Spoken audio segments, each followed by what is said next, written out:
Sa pagpatuloy ng balikatan exercises ng Pilipinas at Amerika, pinalubog ang isang lumang barko ng Philippine Navy sa dagat ng Ilocos Norte. Itinanggi naman ng Philippine Navy na nakipagkasundo ang AFP sa China tungkol sa West Philippine Sea. Saksi si Chino Gaston. Sa pinagsamang puwersa ng Pilipinas, Amerika, kasama ang Australia, tinarget ang BRP Lake Caliraya. Tagumpay ang pagpapalubog sa barko na itinakdang kunwari enemy target para sa pagsasanay bilang bahagi ng balikatan exercises. The maritime strike composed of air, naval assets, and ground artillery with the mission of trying to prevent an aggressor from landing on the Philippine soil. Idinaos ang pagsasanay sa Lawag, Ilocos Norte, mahigit 400 kilometro ang layo mula Taiwan na may iringan ngayon sa China. Nauna na ring binatikos ng China ang military exercises. Isa pang tinik sa ugnayan sa Pilipinas at China ang issue sa Ayungin Shoal, kung saan ilang beses nang na-water cannon ang mga RORI mission para sa BRP Sierra Madre.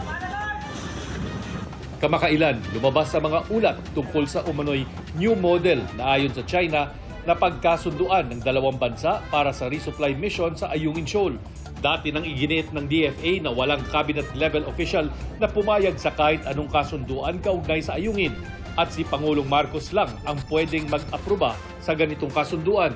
Pero sa ulat ng Manila Bulletin, sinabi raw ng isang di pinangalanang mataas na opisyal ng Chinese Embassy sa Manila na ilalabas nila ang isang recording ng pag-uusap sa telepono ng isang Chinese diplomat at isang Pilipinong opisyal ng militar na kinilalang AFP Westcom Chief. Doon daw nagkasundo sila sa isang new model para sa pag-manage ng alitan sa West Philippine Sea. Pero duda dito si Defense Secretary Gilberto Teodoro Jr. Merong punong alleged recording sa isang kawani ng Armed Forces of the Philippines, the authenticity of which I doubt given the propensity of the Chinese government to engage in malign information activities. Dagdag ni Teodoro, kung totoo man daw na may nangyaring ganitong pag-uusap, may pananagutan ng China. Kung itong statement ay totoong galing sa Chinese Embassy na sila ay nag-recording ng sino man sa Pilipinas, sila ay umaamin na lumabag sila sa batas ng Republika ng Pilipinas, particularly the anti-wiretapping law.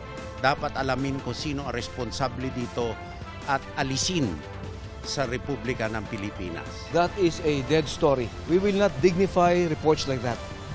Again, it's a zombie story. Let's bring it back to where it rightfully belongs, to the grave. Anybody could say anything. These stories will be rehashed. We have to understand that today's warfare is a battle of narratives. It's a battle of shaping the perception of the people. Nang tanungin tungkol sa audio recording ang Chinese Foreign Affairs Ministry, iginiit nilang dapat tuparin ng Pilipinas ang pangako raw nito, itigil ang pangungudyok at bumalik sa pakikipagdialogo sa China. Malinaw raw ang katotohanan at matibay ang ebidensya, pero ikinakaila pa rin daw ito ng Pilipinas.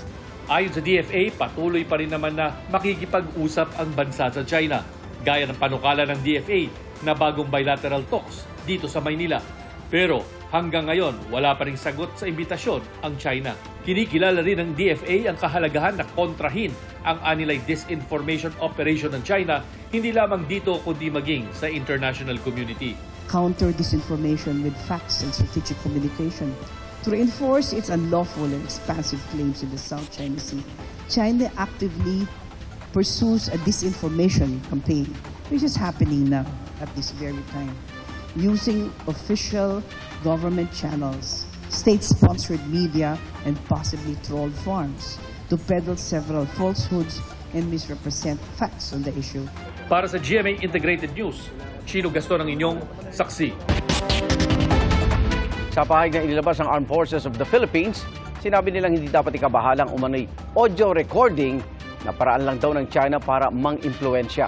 Ginit nilang madaling mag-imbento ng transcript. Pwede rin daw mapeke ang audio recordings. Distraction o panlis lang daw ng atensyon ang mga ganitong report sa agresibong kilos ng China Coast Guard sa West Philippine Sea. Mga kapuso, sama-sama tayong maging saksi. Mag-subscribe sa GMA Integrated News sa YouTube at para sa mga kapuso abroad, samahan niyo kami sa GMA Pinoy TV at sa www.gmanews.tv.